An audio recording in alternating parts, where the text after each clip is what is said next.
44-ാമത്തെ എപ്പിസോഡിലേക്ക് എല്ലാ ശ്രോതാക്കൾക്കും സ്വാഗതം. മഹാഭാരതം 44-ാമത്തെ എപ്പിസോഡ്. കഴിഞ്ഞ എപ്പിസോഡിൽ നമ്മൾ കണ്ടെന്താന്ന് വെച്ച് കഴിഞ്ഞാൽ വിരാടൻ്റെ സ്ഥാനത്ത് മത്സ്യരാജ്യം യുധിഷ്ഠിരൻ കീഴടക്കി. യുധിഷ്ഠിരൻ രാജാവായിട്ടിരിക്കുകയായിരുന്നു. 11-ാമത്തെ അധ്യായം. യുദ്ധത്തിൽ ജയിച്ചതിന് ശേഷം വിരാടനെ പുറത്താക്കിയിട്ട് ആരൊക്കെയാണ്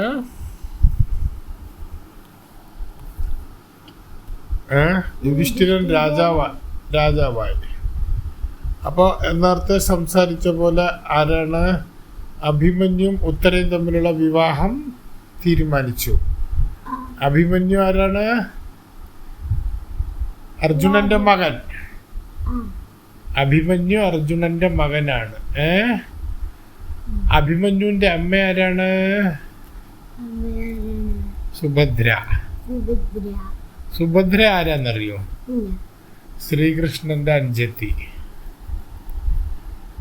മനസ്സിലായോ?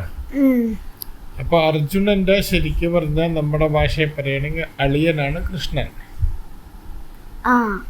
കൃഷ്ണന്റെ പെങ്ങളെയാണ് സുഭദ്രനെയാണ് അർജുനൻ കല്യാണം കഴിച്ചിട്ടില്ല. കഴിഞ്ഞ തവണ അഭിമന്യുവിന്റെ കഥ പറഞ്ഞത് ഓർമ്മയുണ്ടോ? ഗർഭപാത്രത്തിൽ കൊണ്ട് ചക്രവ്യൂഹം എങ്ങനെ കടക്കണം എന്ന് പറഞ്ഞു തന്നത് ഓർമ്മയുണ്ടോ? അത് ഈ പുസ്തകത്തിലെങ്കിലും അച്ഛൻ പറഞ്ഞുതരാം. അഭിമന്യുവിന്റെ കഴിവുകളെ കുറിച്ച് പറയുകയാണേ. ഒരു ദിവസം എന്തെന്നറിയോ? അർജുനന്റെ ഭാര്യയല്ലേ സുഭദ്ര.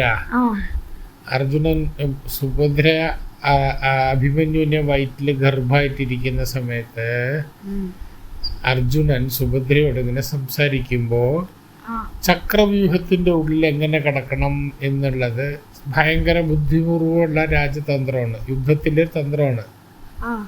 യുദ്ധം എന്ന് പറയുന്നതിനകത്ത് ഒരുപാട് തന്ത്രങ്ങളൊക്കെ ഉണ്ട് കേട്ടോ. തന്ത്രങ്ങൾ എന്ന് വെച്ചാൽ എന്താന്ന് മനസ്സിലായോ നിനക്ക്? തന്ത്രം എന്ന് വെച്ച് കഴിഞ്ഞാൽ പലതരം ട്രിക്കുകള്. യുദ്ധം ജയിക്കണമെങ്കിലേ ഒരു സാധാരണ കഴിവ് മാത്രം പോരാ, പലതരത്തിലുള്ള കഴിവുകൾ വേണം. അങ്ങനെ ഒരു ട്രിക്കാണ് ചക്രവ്യൂഹം. ചക്രവ്യൂഹത്തിൽ പെട്ട് കഴിഞ്ഞാൽ രാജാക്കന്മാർക്ക് രക്ഷപ്പെടാൻ വഴിയില്ല. പക്ഷെ രക്ഷപ്പെടാനുള്ള ഒരു തന്ത്രമുണ്ട്. ചക്രവ്യൂഹത്തിന്റെ ഉള്ളിൽ കിടക്കാനും ഒരു തന്ത്രമുണ്ട്, അതുപോലെ വെളിയിലേക്ക് വരാനും ഒരു തന്ത്രമുണ്ട്. അപ്പോൾ അർജുനൻ ഇങ്ങനെ സുഭദ്രയോട് ഈ ചക്രവ്യൂഹത്തിൽ കടക്കാനുള്ള കഥ പറഞ്ഞുകൊണ്ടിരിക്കുകയാണ്. ഉള്ളിൽ കടക്കാനുള്ള കഥയൊക്കെ കറക്കുന്ന സമയത്തൊക്കെ സുഭദ്ര ഇങ്ങനെ ഉറങ്ങാണ്ട് ഉറക്കൊഴിച്ചിരിക്കുകയായിരുന്നു, ഇങ്ങനെ കേട്ടുകൊണ്ടിരിക്കുകയായിരുന്നു. പിന്നെ ആജുവിട്ടെ പോലെ കഥ പറഞ്ഞുകൊണ്ടിരിക്കണപ്പോൾ ഇടയിൽ ഉറങ്ങണ പോലെ സുഭദ്ര ഇങ്ങനെ അർജുനൻ പറഞ്ഞുകൊണ്ടിരിക്കുന്നത് കേൾക്കണതിൻ്റെ ഇടയിൽ അങ്ങോട്ട് ഉറങ്ങിപ്പോയി. അപ്പൊ ചക്രവ്യൂഹത്തിന്റെ ഉള്ളിൽ കിടക്കാൻ അഭിമന്യുവിനറിയാം, പക്ഷേ ചക്രവ്യൂഹത്തിൽ നിന്ന് പുറത്തു വരാനുള്ള ടെക്നിക്ക് അഭിമന്യുവിന് അറിയില്ല. അത് വേറൊരു കഥയാണ്. ആ കഥ ഈ കഥ ഞാൻ പിന്നീട് നമ്മൾ മഹാഭാരത യുദ്ധം വരുമ്പോൾ ഞാൻ ഈ കഥ വീണ്ടും പറഞ്ഞുതരാട്ടാ. അപ്പോ മത്സ്യരാജ്യത്തിൽ ആകെ ആഘോഷങ്ങളുടെ 5 കളിയാണ്.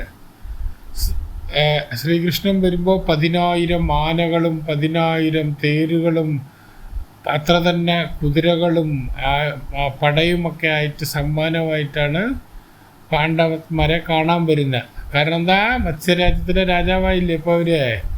ഒരുപാട് സ്വർണം, വില കൂടിയ ആഭരണങ്ങള്, അതുപോലെ അടിമകള്. പണ്ടത്തെ കാലത്തൊക്കെ അടിമകളുണ്ടായിരുന്നു കേട്ടോ. ഒരാൾക്ക് മനുഷ്യന് ഒരു അടിമ ഉണ്ടായിരുന്നു. അടിമ എന്ന് വെച്ചാൽ എന്താണെന്നറിയോ നിനക്ക്? അടിമ എന്ന് വെച്ചാൽ ഒരാൾ അസിസ്റ്റന്റ് മാത്രമല്ല, എന്തു പറഞ്ഞാലും ചെയ്യണം അടിമയ്ക്ക് ചെയ്യാതെ നിവൃത്തിയില്ല. ചാടണം പറഞ്ഞാൽ ചാടണം, കൊല്ലണം പറഞ്ഞാൽ കൊല്ലണം, മരിക്കണം പറഞ്ഞാൽ മരിക്കണം. അതാണ് അടിമ. ഇംഗ്ലീഷിൽ അടിമകളുണ്ടായിരുന്നു, സ്ലേവ്സ് എന്നാണ് പറയുക അടിമകളെ.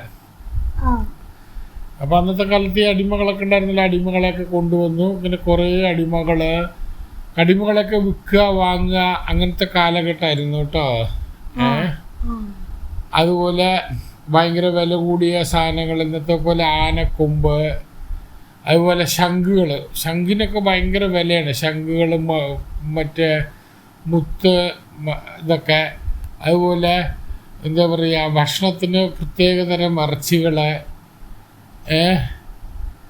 പ്രത്യേക ജീവികളുടെ ഇറച്ചികൾ, അങ്ങനത്തെ ഒരുപാട് കാര്യങ്ങളുമായിട്ട് ഇവിടെ ആഘോഷം ഇങ്ങനെ ഗംഭീരമായിട്ട് നടക്കുകയാണ്. വിരാടനും അതിൽ പങ്കുചേർന്നു.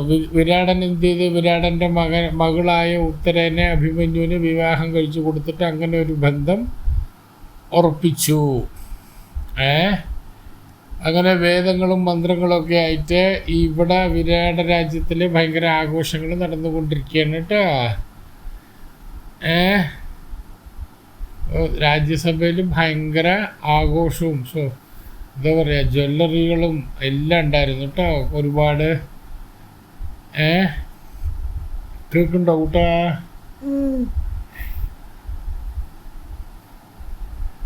അങ്ങനെ ഇരിക്കുമ്പോൾ ഈ രാജ്യസഭയിൽ എല്ലാവരും കൂടി വന്നിരിക്കുന്ന സമയത്ത് പെട്ടെന്ന് ഏറ്റവും ആകർഷണീയമായത് ആരാന്ന് വെച്ച് കഴിഞ്ഞാൽ ശ്രീകൃഷ്ണനാണ്. ശ്രീകൃഷ്ണനും കൃഷ്ണൻ്റെ ഏട്ടനായ ബലരാമനും അവിടെ വന്നിരിക്കുന്നുണ്ടായിരുന്നു. കൃഷ്ണൻ ഈ പറയുന്ന അമ്പാടി കൃഷ്ണൻ്റെ നേതൃത്വത്തിലേക്ക് പോകുന്ന സാഹചര്യങ്ങളാണ്. കേൾക്കുന്നുണ്ടോ? അമ്പാടി കൃഷ്ണൻ നയിക്കുകയായിരുന്നു മഹാഭാരത യുദ്ധം. ഇനി തൊട്ട് ഇവിടെ തൊട്ടാണ് കൃഷ്ണൻ്റെ പ്രധാനപ്പെട്ട വേഷങ്ങളും കൃഷ്ണൻ ഇവിടെ എന്തൊക്കെ ചെയ്യണമെന്നുള്ളത് എല്ലാവരുടെയും ശ്രദ്ധയിൽപ്പെടുന്നത്. ആ സമയത്ത് കൃഷ്ണൻ ഈ രാജ്യസഭയെ അഭിസംബോധന ചെയ്തു. അഭിസംബോധന ചെയ്യാൻ വെച്ചെന്താ അറിയോ? സംസാരിക്കുക, എല്ലാവരോടുമായിട്ട് സംസാരിക്കുക, എല്ലാവരുമായിട്ട് ഉറക്ക പറയാ. ശ്രീകൃഷ്ണൻ പറയണേ, യുധിഷ്ഠിരൻ എങ്ങനെ തോറ്റെന്നുള്ളത് എല്ലാവർക്കും അറിയാമല്ലോ. യുധിഷ്ഠിരനെ ചതിച്ച് തോൽപ്പിച്ചതായിരുന്നില്ലേ? ചൂതുകളിയിൽ ചതിച്ച് തോൽപ്പിച്ചതായിരുന്നില്ലേ? സ്വന്തം രാജ്യം, സ്വന്തം കുടുംബം, കൂടെ ഉണ്ടായിരുന്ന എല്ലാവരെയും നഷ്ടപ്പെട്ടു. എന്നിട്ട് ഒരുപാട് കാലം 13 കൊല്ലം എന്ന് പറയുന്ന ജീവിതത്തിലെ പ്രധാനപ്പെട്ട കാലമല്ലേ. ഈ 13 കൊല്ലം പല ദിക്കിലായിട്ട് അലഞ്ഞു തിരിഞ്ഞ് നടക്കേണ്ടി വന്നില്ലേ? ഇതെല്ലാം താൻ പറഞ്ഞ വാക്ക് പാലിക്കാൻ വേണ്ടി മാത്രമായിരുന്നില്ലേ? അങ്ങനെ 13 കൊല്ലം വനവാസത്തിലും എക്സൈൽ എന്ന് പറയുന്ന പോലെ കാട്ടിലും ജീവിക്കേണ്ടി വന്നിരുന്നില്ലേ? ഇതെത്ര കഷ്ടമായിരുന്നു, എത്ര മാനസികമായിട്ടും ശാരീരികമായിട്ടും ഒക്കെ എത്ര ബുദ്ധിമുട്ടുണ്ടായിരുന്നു. ഈ കാലയളവിൽ താൻ പറഞ്ഞ വാക്കുകളെല്ലാം പാലിച്ചിട്ട് ഇപ്പോൾ സമയമായിരിക്കുന്നു.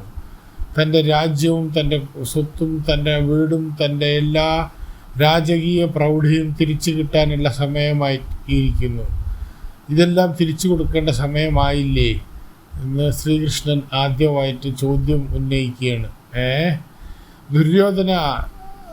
ദുര്യോധനൻ ഈ പറയുന്ന പോലെ നമ്മളുടെ ഈ പറയുന്ന ചോദ്യങ്ങൾക്ക് ഉത്തരം നൽകുമോ? നമ്മൾ പറഞ്ഞ പോലെ ഞങ്ങൾ വാക്ക് പാലിച്ചല്ലോ. പാണ്ഡവന്മാർ പറഞ്ഞ പോലെ പാണ്ഡവന്മാരുടെ വാക്ക് പാലിച്ചു. ഇപ്പോൾ അവരുടെ കസിൻസ് ഈ പറഞ്ഞ പോലെ, കസിൻസ് എന്ന് പറഞ്ഞാൽ അച്ഛൻ്റെ ഏട്ടൻ്റെ മക്കളെ 100 മക്കളില്ലേ ദുര്യോധനൻ്റെ, അവർ പറഞ്ഞ വാക്ക് പാലിക്കുകയോ ഇല്ലേ എന്നുള്ളത് നമ്മൾ അറിയണമല്ലോ. ഇപ്പോൾ അവരുടെ സ്വന്തം രാജ്യം അവരുടെ ഇതൊക്കെ തിരിച്ചു കൊടുക്കേണ്ട സമയമായില്ലേ. ഹസ്തിനപുരത്തേക്ക് ഒരാളെ പറഞ്ഞയച്ചിട്ട് ദുര്യോധനനോട് ഞങ്ങൾ ഈ പറയുന്ന സന്ദേശം അറിയിക്കണം. ദുര്യോധനൻ്റെ രാജ്യത്തിൻ്റെ, അതായത് ഇപ്പോൾ കീഴടക്കി വെച്ചിട്ടുള്ള രാജ്യമില്ലേ, രാജ്യത്തിൻ്റെ പകുതിയോളം യുധിഷ്ഠിരന് കൊടുക്കണം.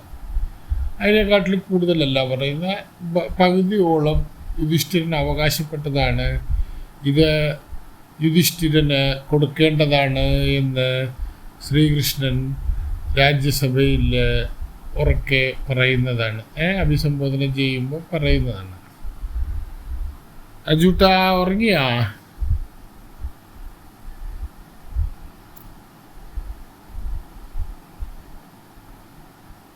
ജൂട്ടാ